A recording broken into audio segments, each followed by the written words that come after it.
오늘은 1월 7일에 있었던 진양곤 회장의 유안타 IR의 중요 사항을 안내드리겠습니다. 그동안 출향파가 다뤘던 내용이 다수 포함되어 있지만 가남 1차 신약 승인 가능성을 유추하고 HLB 비전과 적정 주가를 산출하는 데 많은 도움이 될 것입니다. IR에서 나온 얘기를 가급적 편집하지 말고 있는 그대로 전달했으면 좋겠다라고 진 회장이 요청했기 때문에 가급적 개인 의견을 첨언하지 않고 전체 맥락이 훼손되지 않게 최대한 핵심적인 발언만 축약하였습니다. 당부드리고 싶은 것은 오늘 있었던 얘기를 특정 부분을 편집하지 않고 있는 그대로 전달했으면 좋겠습니다. 지금까지 IR에서 전혀 하지 않았던 마음에 있는 속내부터 얘기하면 많은 분들이 HLB가 이 정도 왔는데 왜 증권사 리포트 커버가 나오지 않느냐고 질문을 합니다. 왜 회장이 영업점 IR을 직접 뛰느냐라는 얘기도 많이 물어봅니다. 전에는 그런 거에 답할 시간이 없었는데 오늘은 이에 대해 말씀을 드려보겠습니다. 우선 리포트가 왜 나오지 않는지 저도 많이 고민이 됐습니다. 이런 마일스톤을 기록한 회사가 우리나라에 있었는가? 글로벌 항암제 출시가 임박해 있는 회사가 과연 있었던가?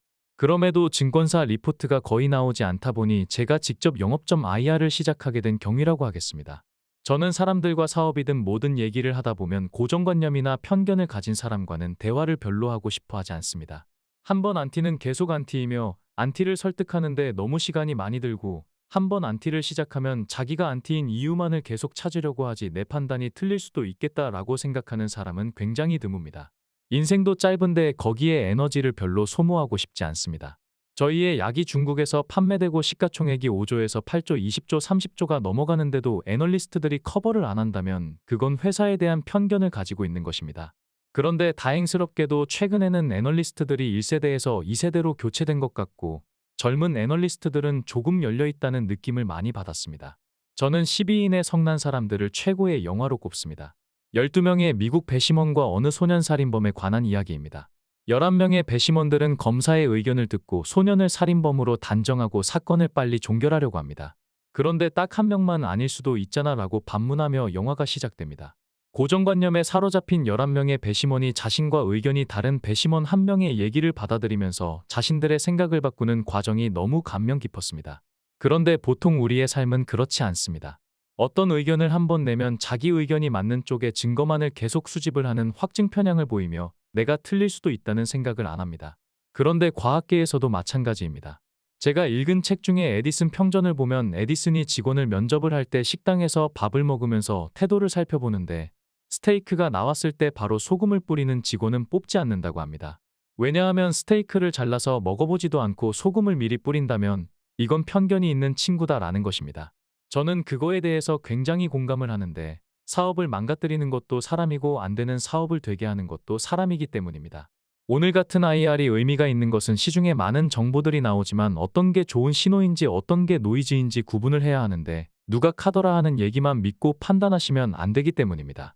세상은 너무 불확실하고 변화가 심합니다.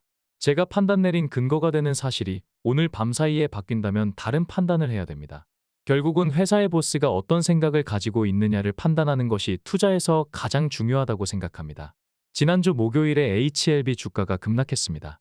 제가 하루 종일 회의를 하고 오후에 여기저기에서 전화를 받았는데 그날 항서제약의 CMC 설비 실사가 페일이 나왔다는 소문이 돌면서 프로그램 매도가 동시에 쏟아졌습니다. 제가 회의에 안 들어가 있는 상태에서 그런 얘기를 들었다면 30분 이내에 홈페이지에 공지를 올렸겠지만 하루 종일 회의를 하다 보니 나중에 듣게 되었습니다. 누군가 만들어낸 노이즈에 흔들리지 않았으면 좋겠다라는 것이 오늘 같은 IR이 갖는 의미라고 할 수 있습니다. 제가 영업점 IR을 그동안 3번 했었는데 2014년과 2017년과 2023년입니다. 항서제약은 창업 이후 카피약인 제네릭을 만들던 회사인데 리보세라닙의 중국명인 아파티닙으로 2014년에 신약 개발 회사로 리포지셔닝을 하였습니다. 그래서 2014년에 우리 신약이 드디어 중국에서 시판 허가가 났는데 의미를 둬야 되지 않겠냐라고 여의도에 몇 번을 얘기했지만 그 누구도 귀 기울이지 않았기 때문에 영업점 IR을 결심하게 되었습니다. 항서제약은 아파티닙을 처음 시판 허가를 받으면서 시가총액이 당시 5.7조에서 50조 가까이 상승했습니다. 그러다가 조금 조정받은 후에 다시 오르기 시작한 때가 면역항암제 캄넬리주맙이 또다시 시판 허가를 받을 즈음인데 당시 시가총액이 110조까지 상승했습니다. 지금은 중국 정부가 약가를 대폭 규제하면서 모든 제약바이오 주가가 많이 빠졌으며 항서제약도 현재는 55조 정도를 기록하고 있습니다. 중요한 것은 항서제약은 리보세라닙에 대해 중국 내에서만 권리를 가지고 있지만 글로벌 판권은 HLB가 가지고 있다는 것입니다. 중국 암 시장은 전 세계 5%를 차지하는데 맥스로 잡아서 5%를 반영하는데도 항서제약의 주가가 저 정도인데 글로벌 권리를 가지고 있고 개발권과 특허를 가지고 있는 저희 회사가 2014년도부터 주가가 별로 반응하지 않은 것은 이해가 가지 않았습니다. 그래서 영업점 IR을 시작했고 그때부터 주가가 오르기 시작했습니다. 그 시점에 5배에서 6배 가까이 올랐는데 제가 IR을 해서 매직이 통한 것이 아닙니다. 분명히 오를 수밖에 없는 기업 가치를 지니고 있었는데 그걸 사람들이 인지하지 못하고 있었기 때문에 제가 인지를 시켰던 것뿐입니다. 항암 신약의 성공 확률은 10,000분의 1이고 일반 신약 성공 확률은 5,000분의 1입니다. 우리가 10,000분의 1 확률로 항암 신약을 개발하고 있는데 16년 전에 마라톤을 출발한 1만 명 중에 지금 1명이 마지막 스테이지에 들어선 상황이며 여러분들은 지금 거기에 함께 계신 것과 같다고 할 수 있습니다. 그 10,000명 중에 1명이 저희 HLB인 것이며 나머지 9,999명이 도중에 포기하거나 쓰러졌거나 한 것입니다. 간암은 전 세계적으로 사망률 3위이며 발병률은 5위입니다. 다른 암은 사망률이 떨어지고 있지만 간암은 사망률이 올라가는 추세이기 때문에 간암 시장 규모는 지속적으로 커질 수밖에 없습니다. 간암은 항암제를 투여하면 간 기능이 떨어지고 여러 가지 부작용이 나오다 보니 치료제 개발이 가장 어려운 분야입니다. 2007년도에 바이엘이 소라페닙을 만들어낸 이후로 지난 10년간 새로운 신약이 안 나오다가 2018년도에 처음 나왔습니다. 2007년도에 소라페닙 넥사바가 출시된 이후로 10년 동안 다국적 기업들이 전부 실패했다가 2018년도에 일본 에자이가 소라페닙 대비해서 비열등성, 그러니까 더 나쁘지 않다는 것을 임상 목표를 정해서 승인에 성공을 했습니다. 이는 아주 특이한 경우라고 할 수 있습니다. 그전 약을 대조군으로 해서 이 약보다 우월한 걸 입증하겠다는 게 임상 목표가 아니라 열등하지 않은 걸 입증하겠다는 것이었으니 말입니다. 부작용이 조금만 줄어도 열등하지 않은 것인데 비열등성으로 11년 만에 시판 허가를 처음 받게 된 것입니다. 그만큼 우월성을 입증하는 것이 어렵다는 방증이 될 것입니다. 그런데 넥사바는 부작용이 굉장히 심한 걸로 알려졌고 이후 2018년도에는 렌비마가 나왔으며 그로부터 2년 후인 2020년에 드디어 로슈에서 리보세라닙과 캄넬리주맙처럼 표적항암제와 면역항암제 병용요법이 시판 허가가 나왔으며 1년 만에 간암 1차 치료제 시장을 싹쓸이하고 있는 상황입니다. 이제 우리까지 나오면 5개의 간암 1차 치료제가 나오게 됩니다. 우리는 지난해 NDA 신청을 했고 2개월 후에 본심사를 개시한다는 통보를 받았으며 FDA가 심사하는 과정에서 3번의 리뷰가 있었습니다. 첫 번째 리뷰는 16년간 임상한 모든 데이터를 살펴보는 것이었는데 문제없이 패스되었으며 그 다음 중간심사 리뷰 결과도 별 문제 없이 패스되었습니다. 오는 3월 말에는 마지막 리뷰만 남아 있습니다. 리뷰 사이에 CMC 실사가 있었고 그게 별 문제 없이 끝난다면 아마도 4월 말에서 5월 초쯤에 허가가 나지 않을까 기대를 하고 있습니다. 만약 허가가 난다면 우리나라 제약바이오 100년 역사상 첫 글로벌 항암제 출시가 되는 것입니다. 그럼 이제 간암 치료제 하나만 놓고 봤을 때 회사의 가치가 어떻게 바뀔 것인가를 알아보겠습니다. 전 세계 간암 환자 중에서 투약 가능 환자 수가 몇 명일 것인가? 그 다음에 우리 약을 투약하는 기간과 약가로 시장 점유율에 대입하면 예상 매출이 나오게 됩니다. 투약 가능 환자 수와 투약 기간은 이미 통계가 나와 있습니다. 다시 말해서 우리 약을 어느 정도 복용할 것이다 라는 것은 이미 나와 있으며 전 세계 간암 환자 수 중에서 투약 가능 환자 수 또한 이미 나와 있습니다. 그렇다면 매출의 변수는 약가하고 시장 점유율 두 가지가 될 것입니다. 저희는 작년 1월에 임상 결과를 보고 나서 시판 허가 가능성을 높게 보게 되었으며 마케팅팀을 꾸리기 시작했습니다. 당시 우리는 마진이 좋으니까 약가를 로슈의 50에서 60%로 정해서 약가를 경쟁력으로 삼자라는 생각을 하였습니다. 그런데 1개월마다 저희 판단은 바뀌기 시작했습니다. 저희가 섬세한 서브 데이터를 분석한 결과 약가를 로슈 수준으로 책정해도 되겠다라는 확신이 들게 된 것입니다. 그래서 아마도 약가는 로슈와 비슷한 수준으로 책정되지 않을까라는 전망을 하고 있습니다. 이제 마지막 관건은 시장 점유율입니다. 결론부터 말씀드리면 간암 1차 치료제 시장에서 50%를 점유할 것이며 그로 인해 2027년 3년차가 됐을 때는 매출 2조 4천억에 영업이익은 2조를 거두겠다는 것입니다. 또한 시판 5년 후인 2029년에는 3조 2천억 매출에 영업이익은 2조 7천억을 거두겠다는 것입니다. 이 정도 수치라면 삼성바이오로직스를 훨씬 뛰어넘게 됩니다. 우리나라 최대 제약바이오사인 삼성바이오로직스를 훨씬 뛰어넘는 것입니다. 그런데 이것은 리보세라닙만 가지고 목표를 정한 것일 뿐입니다. 캄넬리주맙의 판권을 인수하기 전인 6, 7개월 전에 작성했기 때문입니다. 지금은 캄넬리주맙 판권까지 항서제약으로부터 가져왔기 때문에 캄넬리주맙과 리보세라닙을 저희 자회사인 엘레바가 모두 판매를 하게 됩니다. 그러면 그 매출이 모두 잡히게 될 것이며 캄넬리주맙은 저희가 로열티를 지불하더라도 마진이 좋기 때문에 영업이익이 추가로 올라가게 될 것입니다.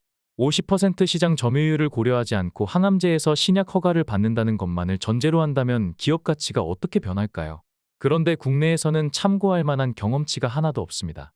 그러다 보니 애널리스트들이 저희 보고서를 안 쓴 것도 있지만 시가총액이 3조, 5조, 7조, 10조 어느 것이 정확한지 판단할 수 있는 경험치가 없기 때문에 못 쓰는 것도 있을 것입니다.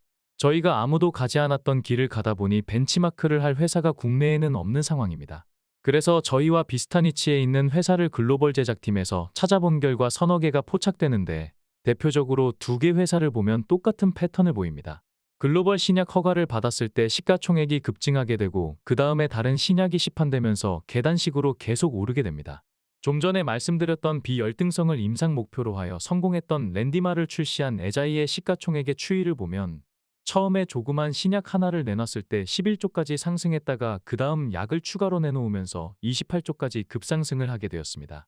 베이진이라는 회사도 FDA 승인을 통해 브루킨사를 내놓고 5.7조의 매출을 올렸습니다. 그러나 베이진은 영업이익을 내고 있지 못하고 있습니다. 물론 브루킨사만 열심히 팔면 이익이 나겠지만 이 회사들은 벌어들이는 자금을 전부 신약 개발 임상으로 쏟아붓고 있습니다. 기존에 준비해놨던 파이프라인을 동시에 임상을 하면서 확장을 시키는 것입니다. 그러다 보니 브루킨사로 벌어들이는 돈보다 개발 비용이 더 나가게 되는 것입니다. 그런데 글로벌 펀드들은 이걸 인정해줍니다. 항서제약도 마찬가지인데 항서제약은 2014년도에 저희 약을 팔면서 처음으로 700억 이익을 내고 그 다음에 2천억 영업이익을 내고 그 다음 3,700억 영업이익을 낸 것을 전부 임상비용으로 쏟아부었을 때 글로벌 펀드들은 오히려 더 인정을 해줬습니다.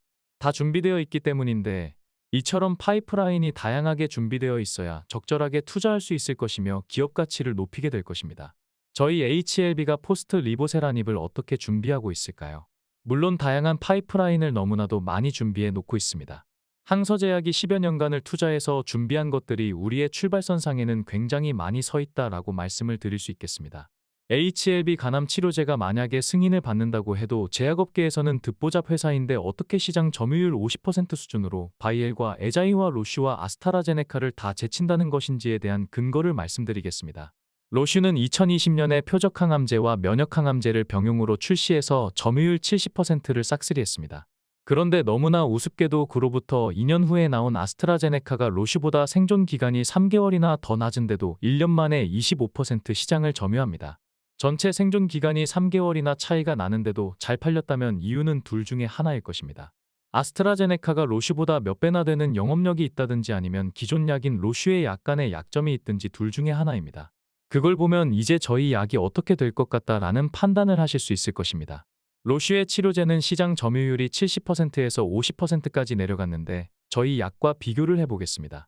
우선 글로벌 제약 기업들이 간암 임상에 대부분 실패하는 이유는 간암에 걸리면 간 기능이 떨어지는데 이런 본질적인 문제를 극복할 수 없었기 때문입니다. 로슈 또한 간 기능이 떨어지기 시작한 환자들한테는 효과가 없습니다. 로슈가 시장을 평정하고 있지만 이들의 약을 복용하면 조금 있다가 간 기능이 떨어지고 이제 약효가 떨어질 텐데 과연 계속 복용할 수 있을까라는 내부의 보고들이 좀 있었습니다. 그런데 그게 학회를 통해서 정식으로 발표가 된 것입니다.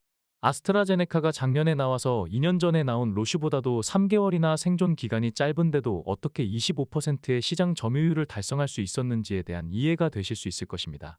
간 기능이 떨어진 환자한테도 아스트라제네카는 효능이 있었기 때문입니다. 제가 로슈의 안티는 아니지만 어차피 경쟁 약물이니까 분석을 해보면 로슈의 병용 약물 중에 아바스틴이 있습니다. 1년에 8조씩 팔리는 약물인데 저희 리보세라닙과 같은 표적 항암제입니다. 그런데 아바스틴 주사제의 가장 큰 맹점은 위장관 출혈입니다. FDA에서 허가를 주면서도 위장관 출혈 경고문을 냈을 정도입니다. 로슈의 아바스틴을 투약하기 전에 환자의 위장관 출혈 여부를 내시경 절차로 확인해야 되는데 이런 복잡한 과정은 의사들한테는 상당히 부담되는 절차입니다. 위장관 출혈이 왜 위험하냐고 하면 아바스틴의 약물 방광기는 20일이기 때문입니다. 다시 말해서 오늘 약을 투입을 했을 때 그 약물의 강도가 50이 되는 게 20일째 되는 날입니다. 약물을 투약하면 약물의 강도가 줄어드는데 100부터 줄어들어 약물이 50 정도가 몸에 남아있는 시기가 20일째 되는 날이라는 것입니다. 항암제는 기본적으로 부작용이 있을 수밖에 없는데 아바스틴은 몸에서 20일간은 계속 돌아다닌다는 것입니다. 위장관 출혈이 나온 환자한테는 치명적인 것입니다. 들어간 약물을 빼낼 수 없기 때문에 위장 내 출혈이 계속 나타날 수밖에 없으며 이렇게 되면 20일간이나 암 환자에게 약을 쓸 수가 없게 됩니다. 그런데 리보세라닙은 출혈이 없고 약물의 반감기가 11시간에 불과합니다. 오늘 아침에 약을 먹었다면 혹시라도 위장관 치료를 하게 되더라도 저녁 때 다시 약을 먹으면 되는 것입니다. 리보세라닙은 반감기가 11시간으로 로슈의 40분의 1도 안 되기 때문에 의사의 입장에서는 굉장히 편한 것입니다. 이제 결국은 세 개 약물이 경쟁을 하게 될 텐데 현재 로슈가 시장 점유율 50%를 차지하고 있고 아스트라제네카가 25%를 차지하고 있습니다. 그런데 간암의 발병 원인은 B형 바이러스, C형 바이러스, 그 다음에 논바이럴이라고 해서 비알코올성 지방간 등 여러 가지 경위로 간암이 발병을 하는데 비알코올성 지방간으로 발병한 간암 환자한테는 로슈의 약은 약효가 거의 없습니다.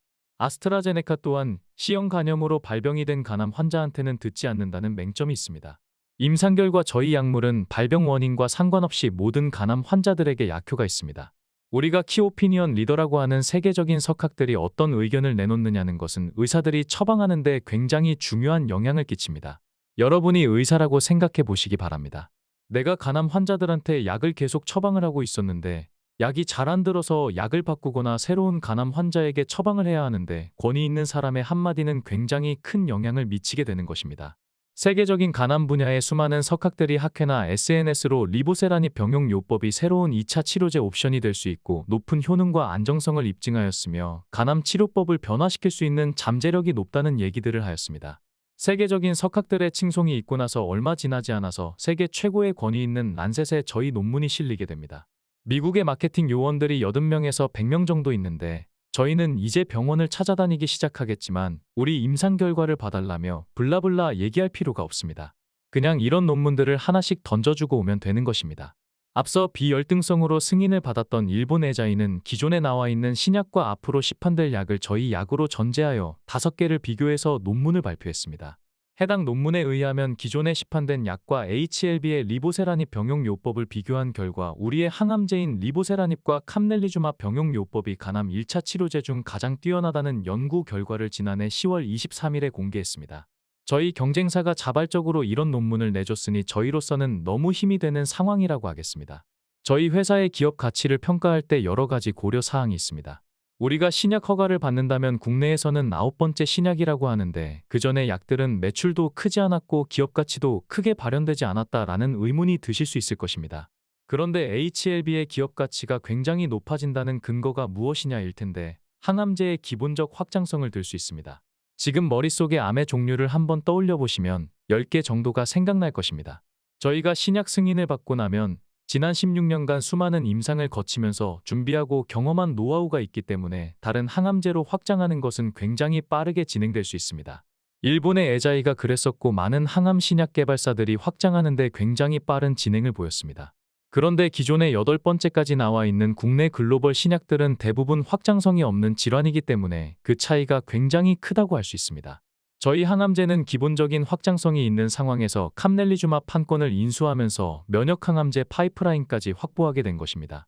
항서제약은 자국에서 리보세라닙과 캄넬리주맙 병용으로 지난 10여 년간 임상을 하고 결과가 너무 좋다 보니 저희한테 글로벌 3상을 같이 하자고 해서 FDA에 서류를 내게 된 것입니다. 그런데 제출한 서류가 긍정적인 평가를 받게 되고 FDA가 글로벌 상장을 진행하라고 권유하였으며 결국은 시판 허가까지 이르게 된 것입니다. 이런 식으로 대기하고 있는 선수들이 굉장히 많다는 게 저희 HLB의 가장 큰 업사이드 포텐셜입니다. 차트에 나와 있지 않은 모든 임상까지 염두에 둔다면 기업 가치는 더욱더 달라지지 않을까라는 생각을 하고 있습니다. 중국은 전 세계 시장의 5% 정도 되는데 중국 인구가 15억이고 인도 인구가 16억이라 둘이 합치면 31억인데 왜 5%밖에 안 된다라고 하느냐라는 의문이 있을 것입니다. 시장 규모라는 건 환자 수가 중요한 게 아니라 그 약을 처방받아서 투약할 수 있는 경제력이 중요합니다. 간암 치료제 시장은 미국이 75%를 차지하는데 환자 수는 별로 안 되지만 환자들 대부분이 보험이나 경제력이 있다 보니 어떤 형태로든 투약을 해서 전 세계 시장 규모의 75%가 미국인이 된 것입니다. 그래서 저희가 미국에 최대한 집중하는 이유입니다. 지금까지 진양곤 회장이 참석한 유안타증권 IR의 핵심적인 부분을 살펴보았습니다. 다음 방송에서는 IR에서 나온 Q&A와 함께 출양파의 의견을 첨언해서 리뷰해 보겠습니다. 영상이 마음에 드셨다면 좋아요로 응원해 주시기 바랍니다.